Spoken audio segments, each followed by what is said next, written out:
Hey guys, welcome back to my channel. So today I have a small little video for you guys. This is inspired by Bailey Sarian, where she does her murder makeup mystery Monday videos and do makeup and talk about true crime. Like I said, it is inspired by her. I actually want to make videos about crimes that happen here in Quebec, Canada, and just talk about them a little bit more because, you know, it's probably not well known in other places. I have a couple of stories and I can't wait to talk to you guys about these. I love true crime and I love makeup also. As you can see, my channel is about makeup, but yeah, it was really inspired by her. I'll leave her channel down below for you guys so that you can check her out. She's amazing, she's funny. I love her makeup that she does. So I did do my eyes. Well, I primed my eyes and I did my eyebrows just because, you know, I'm gonna be finished with the story when I'm gonna be done with my brows. So, because it takes a lot of time. So yeah, I have my notes right in front of here. I'm gonna try to look at the notes, but also try to say it in my own words. I'm gonna see how it works. I tried filming this video like 3 times already and I can't seem to remember the story. So trigger warning, this is a story about children who actually got killed. So if you don't like stories like that, don't watch it. I'll make other ones, don't worry. This intro is really long, God. So this is just a trigger warning for you guys. So this is the story of Guy Turcotte. He was a cardiologist here in Canada, Quebec, very well-known cardiologist, and this is his story. So let's get into it. So Guy Turcotte was born April 21st, 1972. Like I said, he was a cardiologist.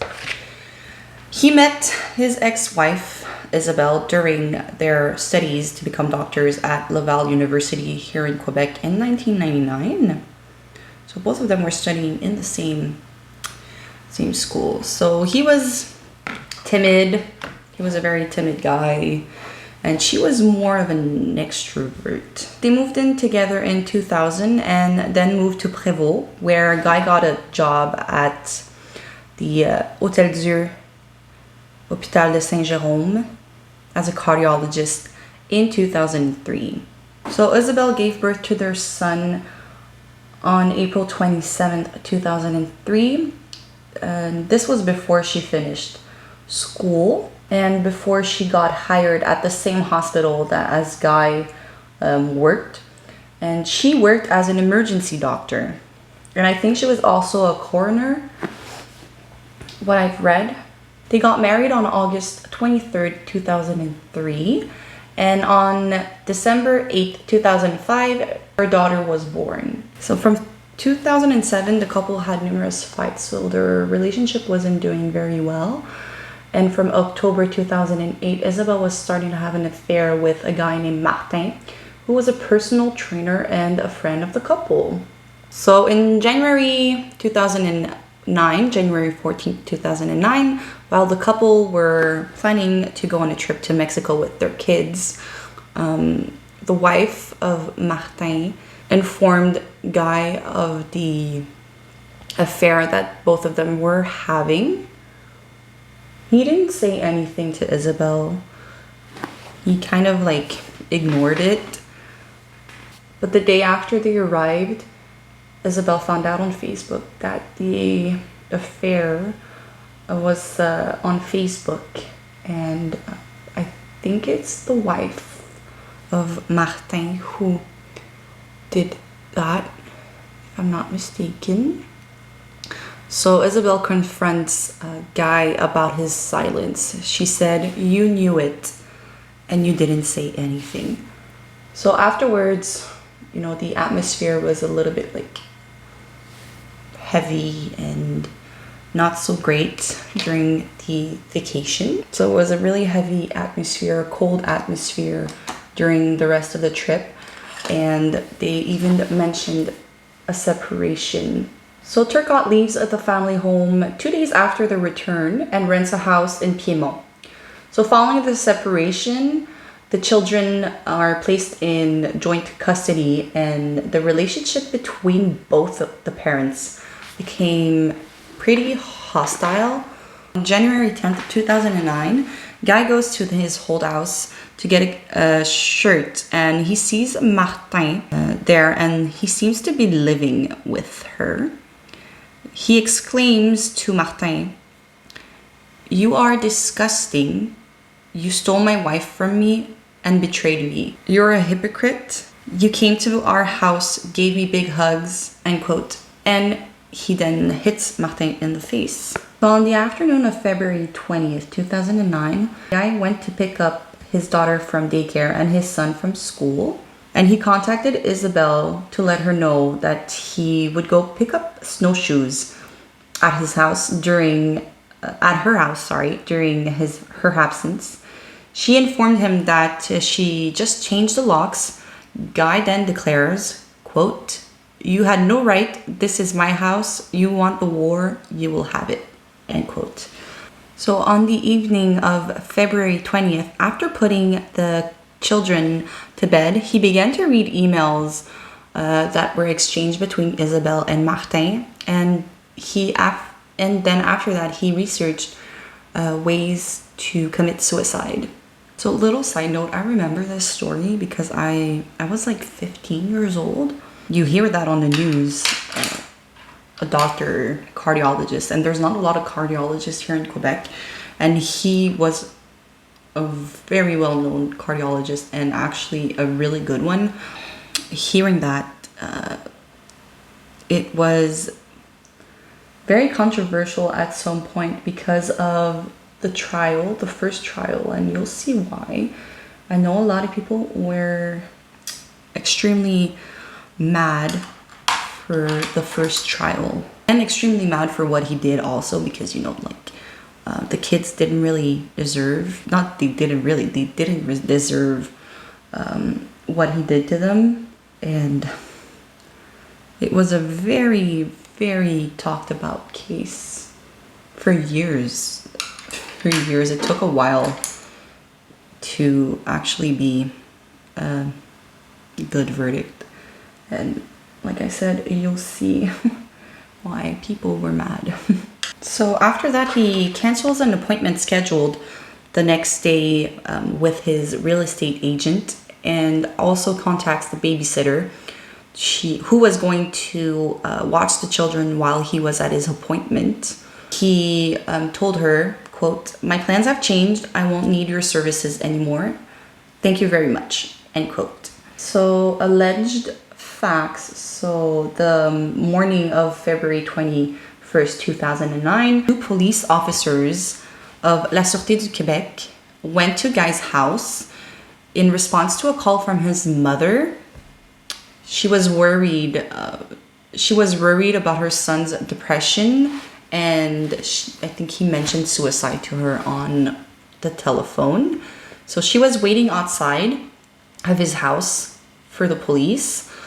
So for a lack of response, the patrollers entered by force the house, and they noted the presence on the floor of the inert bodies of 2 children. They discovered under a bed Guy in a daze and covered with vomit and blood. He declares to the police that he wants to die and that he be left alone. During the trials, one of the 2 police officers declared that by putting him under arrest, he told the suspect, quote, "You are a fool," end quote, to which Guy allegedly replied, quote, "Yes, I know it," end quote.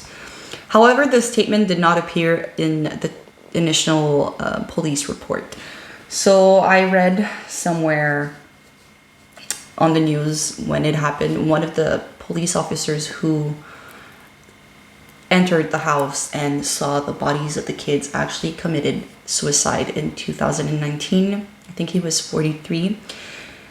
He had a hard time dealing with what he saw, which is totally understandable, and he couldn't deal with it anymore, so he unfortunately committed suicide. So he was immediately transported by ambulance at the Hôtel Dieu de Saint-Jérôme, where his colleagues actually treated him.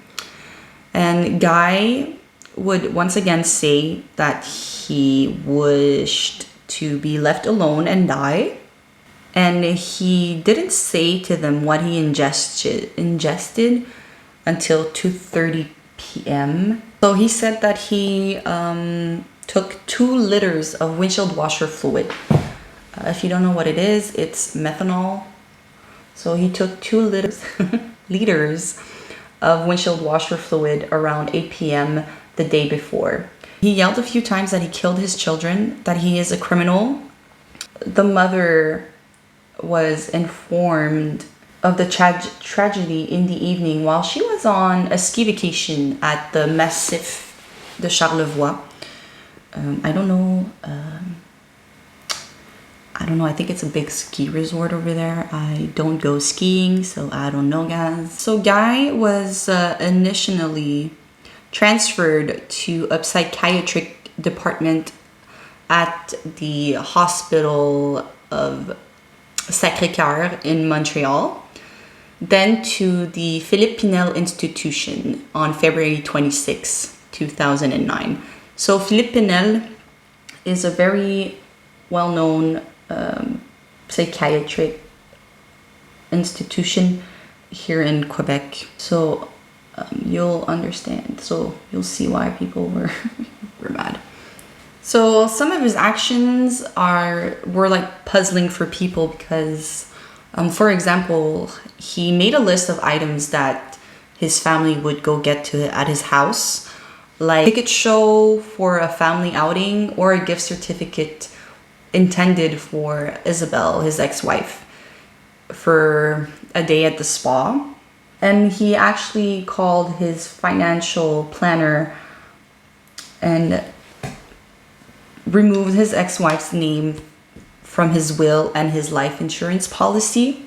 So after that, he also telephones the babysitter whom he had canceled the night of the murder to apologize for the suffering he allegedly caused, and to mention that it was not the first time that he had considered such a scenario. On the other hand, he called his ex-wife on May 17 to express his anger against her and express the wish that she would not be able to benefit from his insurance. So I've read somewhere that he said, like, when she changed the locks, he felt like it was an attack, that he wouldn't be able to see his kids anymore. That's how he felt. And that's probably why he did that. We actually don't know the reason why, but so that's what I read somewhere. Like, he felt as if it was an attack when she changed the locks, and he thought he wouldn't be able to see his kids anymore, which is not a reason to kill your kids. So yeah, he said that he didn't want her to have any money from his insurance and his will. So in November 2009, he was sent to Rivière-des-Prairies Provincial Prison to await trial, where he even attempted suicide by swallowing dozens of pills. Sedatives that they say. I can't say that word, I'm sorry. There's like words that I'm not going to be able to say. But he tried to swallow a lot of pills. I also have my mirror right here, guys. So, because I want to blend my stuff perfectly, because yesterday when I tried filming this, it was not really blended perfectly. So I actually had to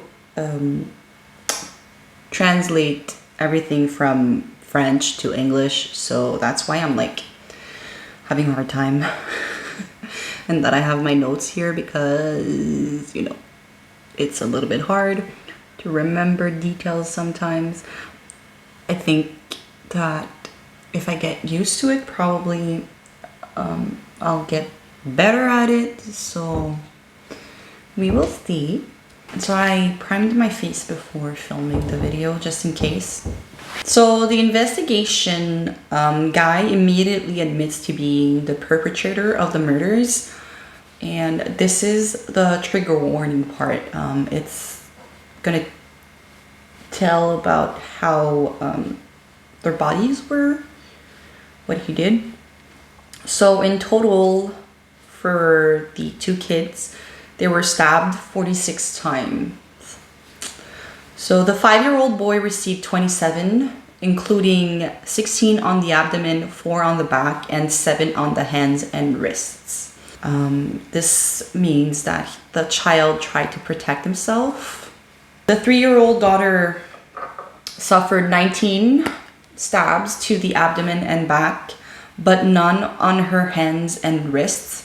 However, she was found with handfuls of her own hair in her hands. So the first trial, he was accused of homicide in 2009.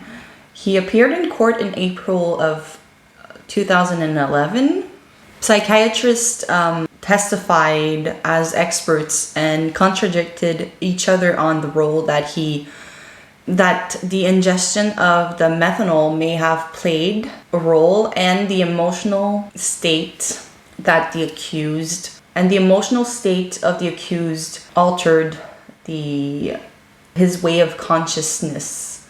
The defense experts affirms that his mental state was disturbed by an adjustment disorder and suicidal crisis, and that the intake of methanol had an effect on the psychotropic, of which are comparable to those of alcohol. So in July 2011, the jury concluded that Guy had acted without being in full possession of his faculties. So the court dismissed the murder charge and declared him not criminally responsible on account of mental disorder. So that's why people were a little bit mad about the first trial, and they imposed on him psychiatric therapy for an indefinite period. Like I said, that's why people were mad about the first trial. So it was presented to the Quebec Mental Disorders Review Commission for the first time on June 4th, 2012. On June 4th, 2012. Experts agreed that at the time of the events, Guy suffered from an adjustment disorder with depressed mood, but not a mental disorder. The commission concludes that he is not ready to be released from the Philippe Pinel Institute, among other things, because he remains fragile and ill-suited to face the harsh rehabilitation process, and that he still represents a danger to others due to the seriousness of the acts he committed. He was nevertheless granted non-absolute rights of outings, first with a guide, then without supervision from September 12th. Second hearing in December, the commissioners noted that Guy had started psychotherapy, that he was better able to identify his defense mechanism, and that he avoided his emotions less. Thus, the 3 members of the commission unanimously decide to release him on condition on December 12, 2012, this time judging the risk for society as acceptable. So he wasn't a threat for society, basically what they are saying. So he was released in 2012 after being in Philippe Pinel for, I think, over a year.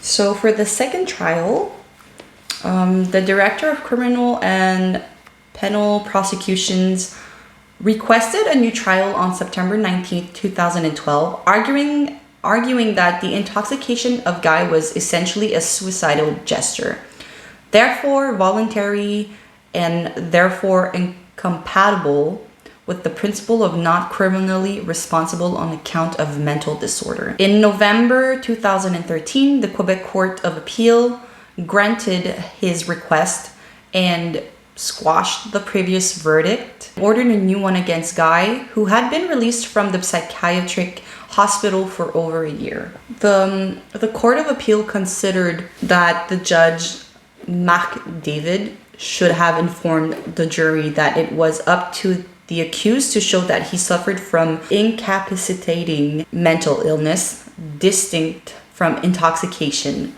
So according to the Article 16 of the Criminal Code, which provides for non-criminal liability, only mental disorder can open the door to this defense. So in March 2014, the Supreme Court of Canada rejected an application by Guy invoking the principle of non bis in idem.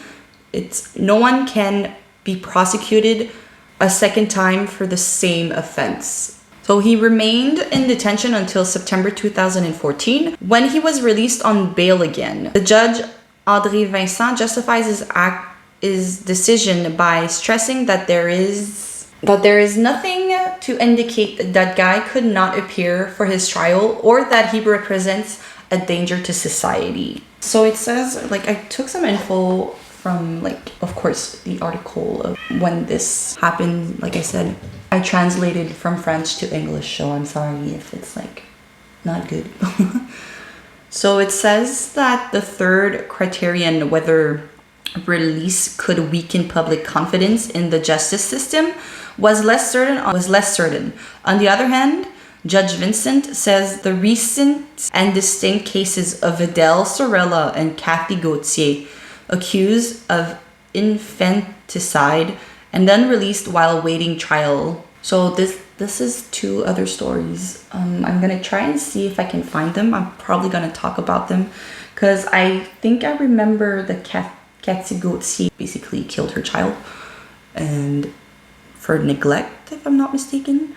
And he also asserts Section 2 of the Canadian Charter of Rights and Freedom, which guarantees an accused the right not to be deprived without just cause of release, accompanied by reasonable bail. So the new trial began on September 14th, 2015.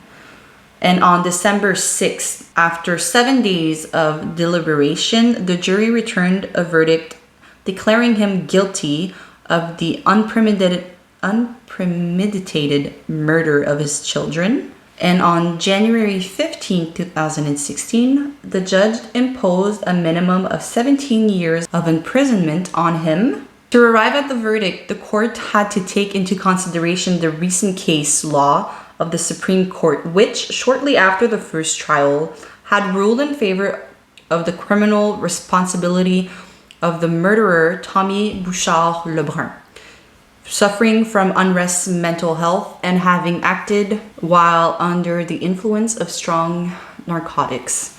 So there was another case going on. I have to check that. I haven't heard about that one. I'm probably going to talk about it because I haven't heard about that one. Tommy Bouchard Lebrun. I haven't heard about it. So I'm gonna check and see for the Tommy Bouchard Lebrun story and see what happened because I haven't heard about that one. I don't know when it happened, so I'm gonna check and see. I'm curious about that one. Why haven't I heard about it? So the defense psychiatrist, who also testified in 2011, this time only mentioned methanol once, specifying that the accused committed a suicidal gesture by ingesting this substance. So on January 6, 2016, Guy unsuccessfully files an appeal on the verdict to the Court of Quebec on the grounds of the evasive instructions from Judge Vincent to the jury. So the incarceration.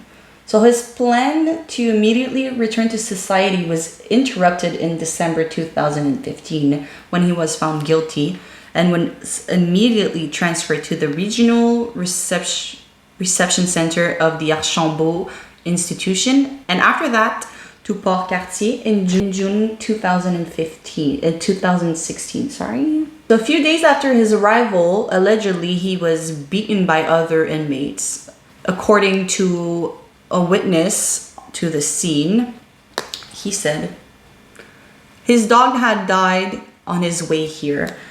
This is a thing that people like to say in French. It's like son chien est mort. Son chien était mort avant qu'il arrive. So that's what people like to say. So I had to translate it. I hope you get the little I hope you get it what he meant by that. So in July 2018, he gave up appearing his case to the Supreme Court and will therefore remain in detention at least until 2033, the year from which he will be able to submit an application for parole. So that is the story. I'm not done with my makeup. I thought I would have been done, but yeah, so that was the story of Guy Turcotte. So a lot of people, like I said, were mad about the first trial because he was criminally not responsible because of a mental disorder. So a lot of people were mad about it, which understandably with good reason. I remember seeing this on television, and his ex-wife would appear on television and you can see like the pain in her voice and all that stuff. You can see, try to Google it, like you're going to be able to see all of that, I'm pretty sure. I remember this case and it was really heartbreaking. A really heartbreaking case to see because we don't really understand why he did that to the kids. Like, let me know what are your thoughts about this story, because we didn't really understand why, like, why do that to the children, you know? It was a horrible, and knowing like how he did it is horrible also, like stabbing your kids multiple times. And you know, like I think I read somewhere where Isabel was like, I never thought that he would do that. I also read I forgot to put it in there, but like his colleagues, the day on February 20th, his colleagues were like, he seemed okay, he seemed normal, he didn't seem, you know, like someone who was going to kill his kids. So people were shocked. People were extremely shocked, and you know, he got treated at the hospital where he worked and people knew him. Like I said, he was a really well-known cardiologist, because like I said, we don't have a lot of cardiologists here in Quebec, and he actually like really good at his job. I remember my dad talking to me about this like in the car when I was like 15. I was like, what the heck? And he told me that, and I was surprised, shocked. So if you want to know more about it, like just watch I think you can watch like the YouTube videos from the trial and all that, and see. I'm gonna try to check for the cases that were mentioned in here, like Cathy Gauthier, Adele, and from Tommy also. I'm very curious because I haven't heard about Tommy. Adele either. I heard about Cathy Gauthier, but I haven't heard about the other two. So what do you guys think about this story? What do you guys think? Why did he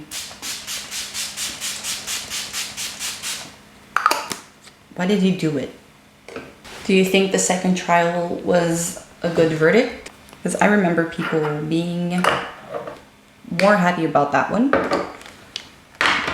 And I remember people being mad that he tried to get an appeal. Instead of 17 years, he wanted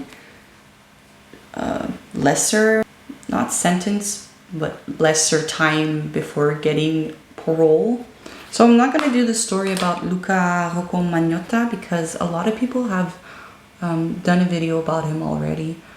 And if you watched the Netflix documentary, you know, I watched it. I remember that case also. Yeah, I remember that one. That one was a very horrible one too. But like I said, I'm not gonna make a video about that one because like people already did videos about it. I'm gonna leave, I think her name is Brittney Vaughn. She did a video about it last year when the documentary came out. So I'll leave her channel down below. I love watching her also. She's funny, she's amazing too. So I'll leave that down below for you guys. And you know, like I said, I'm gonna be doing videos about like stuff here that happened in Quebec, Canada. And if you know any cases, just let me know. If not, like I said, I have like a lot of names. I've asked friends for stories. So why? So this is the video for today. I hope you guys like it, and I'll try to get better at it. And yeah, I'll try my best to be better at it because I wasn't even done with my makeup and I finished the story. So I hope you guys like the video. I'll be making other ones, don't worry about it. I don't know if I'm gonna post like once a month about those stories, all that stuff. I'm still trying to figure out that. So don't forget to leave a thumbs up, subscribe to my channel, turn on the notification bell, and don't forget to comment also. I want to know your opinions on this story and what you guys think of the verdict for the second trial, also for the first one. And yeah, I'll see you guys in my next video, and have a good day or night, evening. Bye.